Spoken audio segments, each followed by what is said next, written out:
علی بھائی اگلا سوال ہے، کیا عورت زیور پہن کر نماز ادا کر سکتی ہے؟ دیکھیں جی، عورت کے لیے سب کانٹیننٹ میں زندگی مشکل کر دی گئی ہے، اور عورتیں بیچاری ہماری اتنی مظلوم ہیں، اذان شروع ہو جائے تو گھر میں شور مچ جاتا ہے، جی دوپٹہ کتھے، دوپٹہ کتھے لے آؤ، پتہ نہیں کیا ہو گیا ہے۔ اذان شروع ہو گئی ہے تو اس کا دوپٹے سے کیا تعلق ہے؟ اگر کوئی نامحرم گھر میں نہیں آیا، اور فرشتے نامحرم نہیں ہیں، وہ تو ان کی تو جنس ہی یہ نہیں ہے، ان سے تو آپ کو کوئی خطرہ نہیں ہے، آپ گھر میں ریلیکس بیٹھے تو بیٹھے رہیں۔ یہ آپ نے اپنی خود ایک ٹریڈیشن بنائی ہوئی ہے۔ ایون یہ بھی ٹریڈیشن ہے کہ واش روم میں سر ڈھانپ کے جانا۔ اچھا، تو جب غسل کرنے لگیں گے پھر کیا کریں گے؟ کوئی لاجیکل بات کریں، اس طرح نہیں ہوتا۔ تو وہ اتنی مشکل زندگی کر دیتے ہیں، وہ کہتے ہیں کہ جناب عورت جب جائے نا جی، اذان شروع ہو جائے تو فوراً دوپٹہ لے لے۔ ٹھیک ہے، ٹریڈیشنل آپ کریں، ہمیں کوئی اعتراض نہیں ہے، اس کو دین بنا کے آپ پیش نہ کریں۔ آپ کا اپنا ذاتی شغف ہے، جو مرضی کریں، اور بنائیں، آپ اس میں چیزیں ایڈ کرتے جائیں، لوگوں کے لیے زندگی مشکل کرتے جائیں۔ اسی طریقے سے زیور کے بارے میں بھی لوگوں کے دماغ میں ہو سکتا ہے مت ہو، ادروائز زیور کا نماز کے ہونے یا نہ ہونے کے ساتھ کوئی تعلق نہیں ہے، بلکہ زیور پہن کے تو نبی علیہ السلام کی جو صحابیات تھیں وہ باقاعدہ نماز پڑھتی تھی۔ بخاری اور مسلم دونوں میں حدیث ہے، آپ عید والا چیپٹر نکال لیں، بخاری کا بھی مسلم کا بھی، کہ نبی علیہ السلام نے عید کی نماز پڑھائی، نماز پڑھانے کے بعد آپ علیہ السلام جو ہے وہ مردوں کی طرف گئے، ادھر اپیل کی آپ نے اللہ کی راہ میں خرچ کرنے کی، پھر عورتوں کی طرف آئے، وہاں پر آپ نے اپیل کی۔ حضرت بلال جو ہیں وہاں پہ وہ آپ سمجھ لیں چندہ اکٹھا کر رہے تھے اللہ کے لیے، اپنے محل بنانے کے لیے اور گاڑی خریدنے کے لیے نہیں، پامے تو چندے کا ثبوت کاٹ لو اللہ کے لیے۔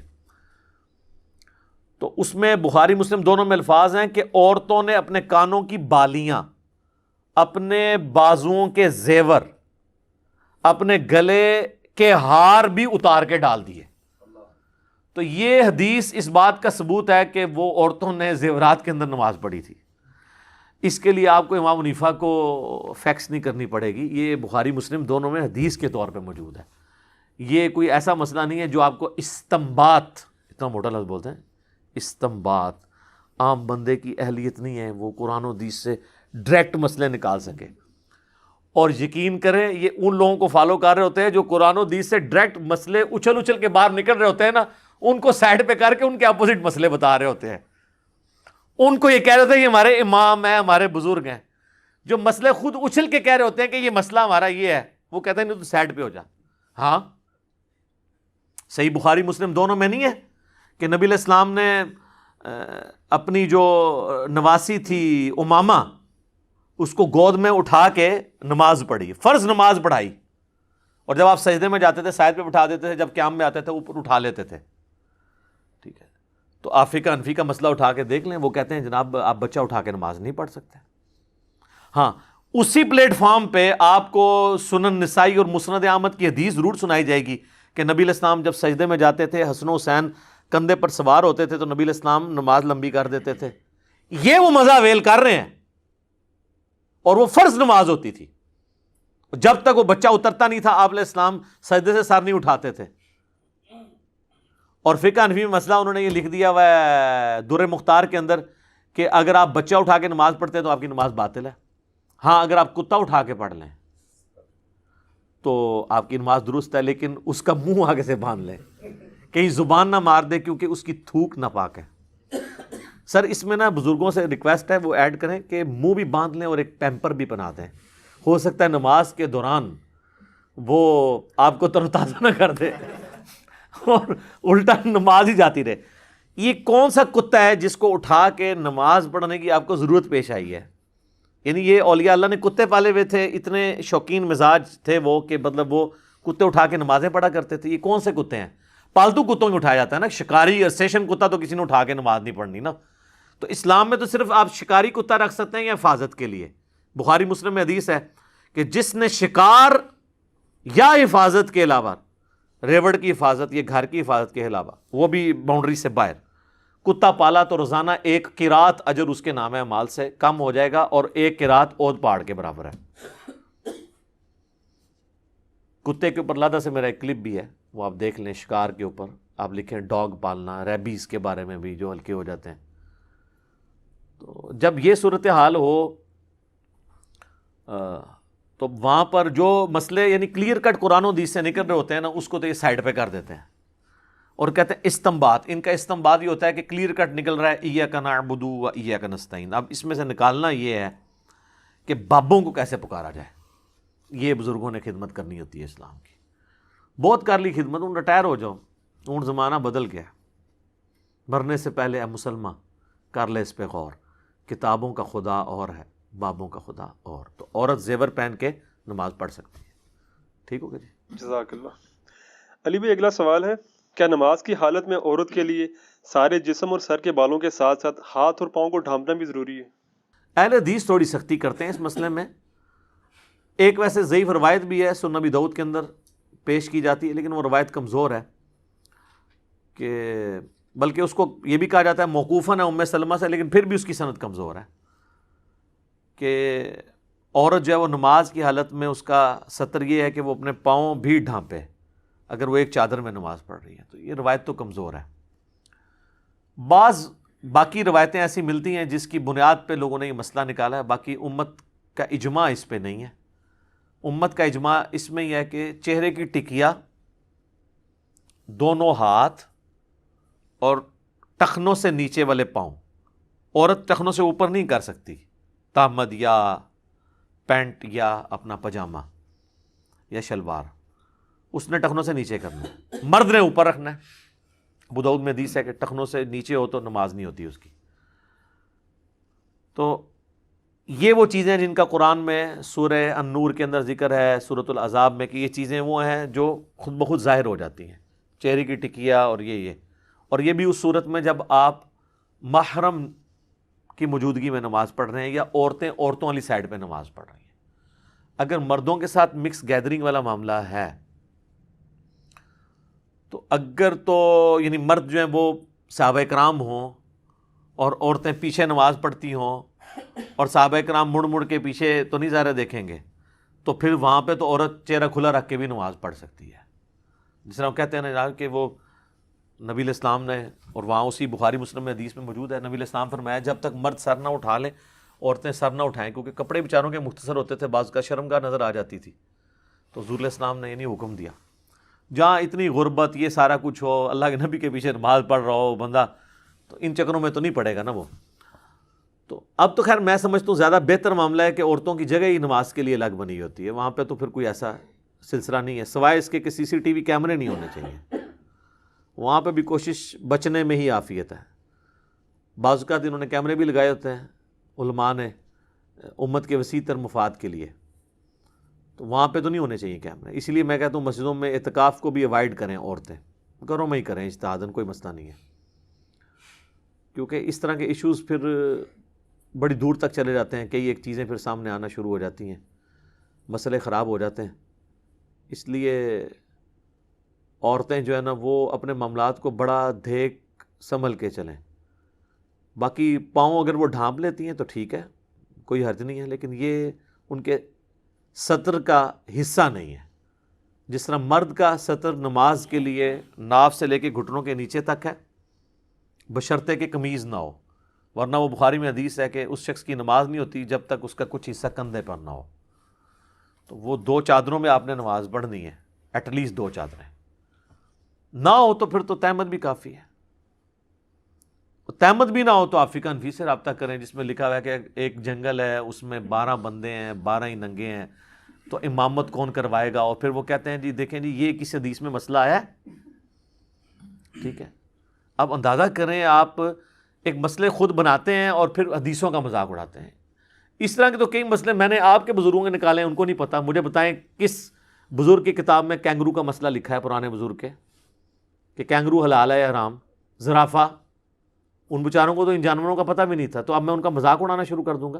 اجتہاد ہی تو اسلام کی خوبصورتی ہے. قیامت تک آپ نے حالات و واقعات کو دیکھ کے کسی رزلٹ تک پہنچنا ہے. تو یہاں پر بھی یعنی اجتہاد کے معاملے کے طور پہ چیزوں کو دیکھا جائے گا. عورتیں جو ہیں وہ بہتر تو یہ ہیں کہ جب وہ محرم میں ہوں تو پھر تو ٹھیک ہے، ادروائز اگر کسی ایسی اوپن جگہ پہ نماز پڑھ رہی ہیں جہاں پہ غیر محرم کی نظر پڑ سکتی ہے تو اس میں وہ چہرے کا بھی نقاب کرے. البتہ پاؤں کو ڈھانپنا یہ ضروری نہیں ہے. ویسے آپ سعودی عرب میں چلے جائیں نا تو وہ عورتوں کو انہوں نے کالے دستانے بھی پہنائے ہوتے ہیں, پاؤں میں جرابیں, سخت گرمیوں کے اندر انہوں نے نا یہ سارا کچھ. یہاں پہ بھی آپ دیکھ لیں کہ پورے کا پورا دین عورتوں پہ اپلائی کیا ہوتا ہے. میں نے کئی یعنی لوگ دیکھے ہیں جو خود انہوں نے داڑھیاں بھی نہیں رکھی ہوئی ہیں اور عورتوں کو سر سے لے کے پاؤں تک انہوں نے نا ہر چیز چھپا کے رکھی ہوئی ہے, ایون کالی اینکیں بھی لگائی ہوتی ہیں آنکھوں کے پردے کے لیے بھی.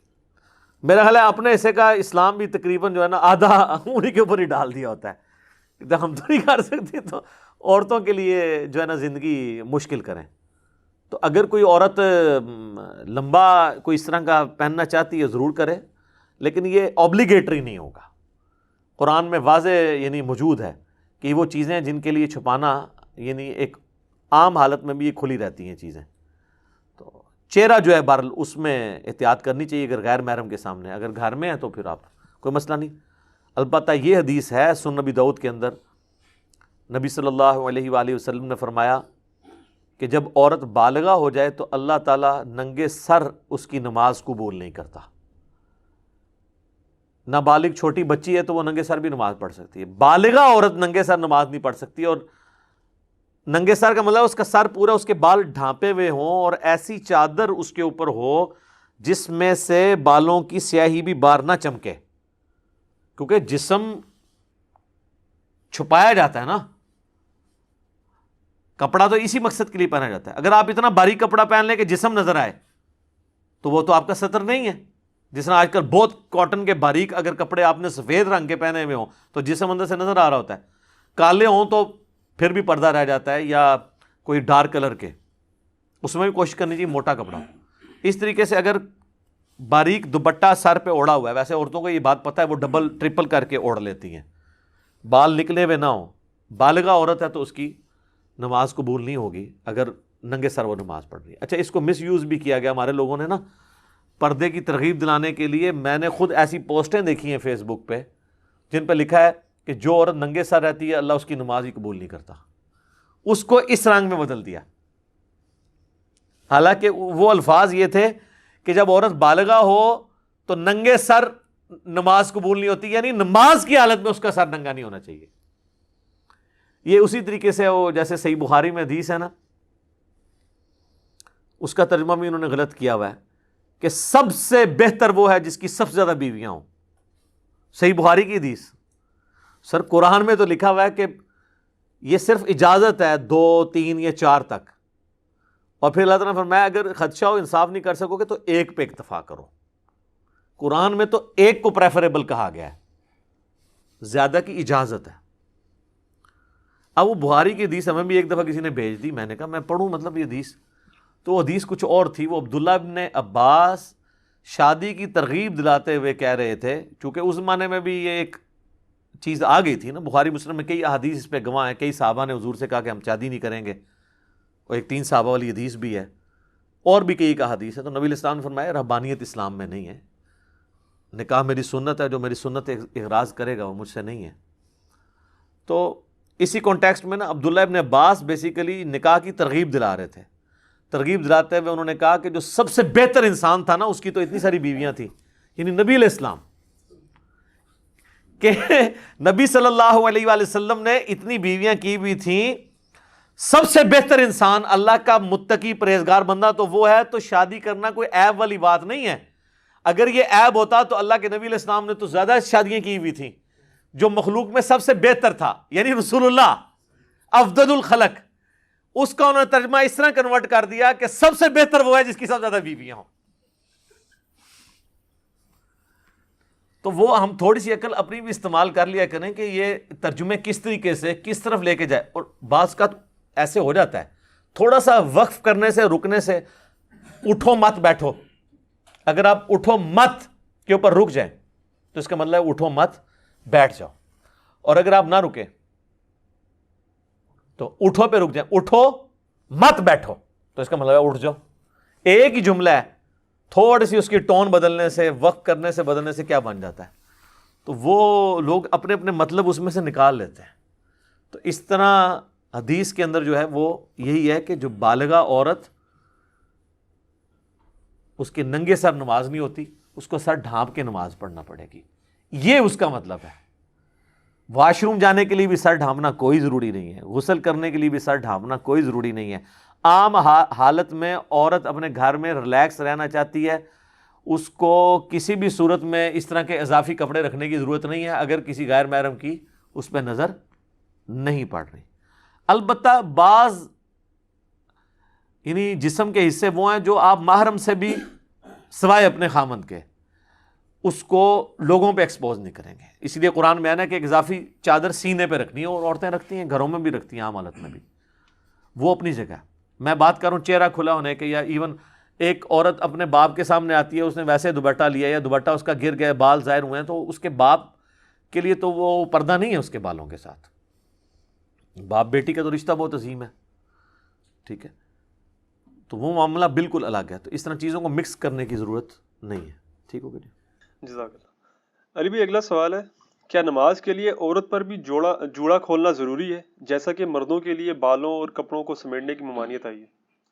بخاری مسلم میں حدیث ہے، نبی علیہ السلام نے فرمایا کہ کوئی بھی نماز کی حالت میں نہ تو اپنے بالوں کو سمیٹے اور نہ کپڑوں کو، یہ ودن نماز ہے، اس چیز کو نبی علیہ السلام نے ناپسند فرمایا۔ اس کی وجہ سے محدثین نے پھر شرح یہ کی ہے کہ اصل میں نبی علیہ السلام کی خواہش ہے کہ جو بندہ سجدہ کرے تو اس کے بال بھی عاجزی کے طور پہ جا کے سجدے میں گریں، اگر اس نے سر پہ کوئی ٹوپی نہیں پہنی ہوئی ہے تو اس کا جوڑا نہ باندھے، یا پگڑی پہنی ہے، ٹوپی پہنی ہے، پھر تو خود بخود بال نہیں جا کے گریں گے۔ جوڑا کرنے کی نماز کی حالت میں اجازت نہیں ہے، ویسے اگر کوئی مرد جوڑا کر لیتا ہے کوئی حرج نہیں ہے، لیکن وہ کندھوں سے اوپر اس کے بال ہونے چاہیے، اس سے نیچے بال کو سمیٹنے کے لیے آپ جیل بھی لگا سکتے ہیں، صحیح بخاری میں موجود ہے، مسلم میں اما عائشہ کہتی ہیں کہ نبی علیہ السلام کے بالوں کو میں گوندا کرتی تھی، اس وقت گوند استعمال ہوتی تھی، بال بہت گھنے تھے تو چپکا دیا کرتی تھی بالوں کو ایک جگہ سیٹ رہے، تو رکھ سکتے ہیں آپ۔ یہ جو جوڑے والا معاملہ ہے نا کہ عورت جوڑا یعنی کھولے اور بالوں کو سیدھا کر کے نماز پڑھے، یہ جوڑے میں پڑھ سکتی ہے، بالکل پڑھ سکتی ہے، اپنے گھر میں پڑھ رہی ہے تو بالکل ٹھیک ہے۔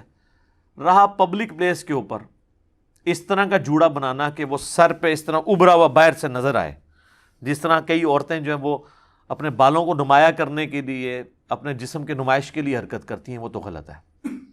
وہ تو صحیح مسلم میں حدیث ہے نا کہ نبی علیہ السلام نے فرمایا کہ دو اس قسم کے جہنمی ہیں جن کا عذاب میں نے بھی نہیں دیکھا، اتنا سخت عذاب ہے۔ ان میں سے پہلی کیٹیگری ان لوگوں کی ہے جن کے ہاتھ میں کوڑے ہیں، یعنی ویسے حکمران یا ایسے جلاد جو لوگوں کو ناحق مارتے ہیں، اور دوسری وہ عورتیں جو مٹکنے والیاں، مردوں کو اپنی طرف مائل کرنے والیاں، اور ایسا لباس پہننے والیاں کہ گویا وہ ننگی ہوں، یعنی اتنا چست لباس یا اتنا باریک کہ اس میں سے جسم ڈھلک رہا ہو، جن کے سر بختی اونٹوں کے مانند ہوں گے۔ یہ آپ دیکھیں عرب میں اگر آپ چلے جائیں نا تو کئی عورتیں جو ہے نا یہ اتنا بڑا اوپر جوڑا کر کے نا یوں کر کے حجاب لیا ہوتا ہے۔ یہ کون سا حجاب ہے جس میں آپ اٹریکٹ کر رہے ہیں کسی کو؟ اس قسم کا جوڑا نماز ہو یا نماز کے باہر یہ ویسے ہی غلط ہے۔ اس جوڑے میں بھی کوئی نماز پڑھ لے گا، نماز اس کی ہو جائے گی عورت کی، لیکن یہ عمل بذات خود غلط ہوگا۔ ایون مرد کے لیے بھی جو ہے یہ صرف ترغیب کے لیے ہے کہ وہ یعنی ان کاموں سے بچے کہ نماز کی حالت میں وہ جوڑا یا کپڑوں کو نہ سمیٹے۔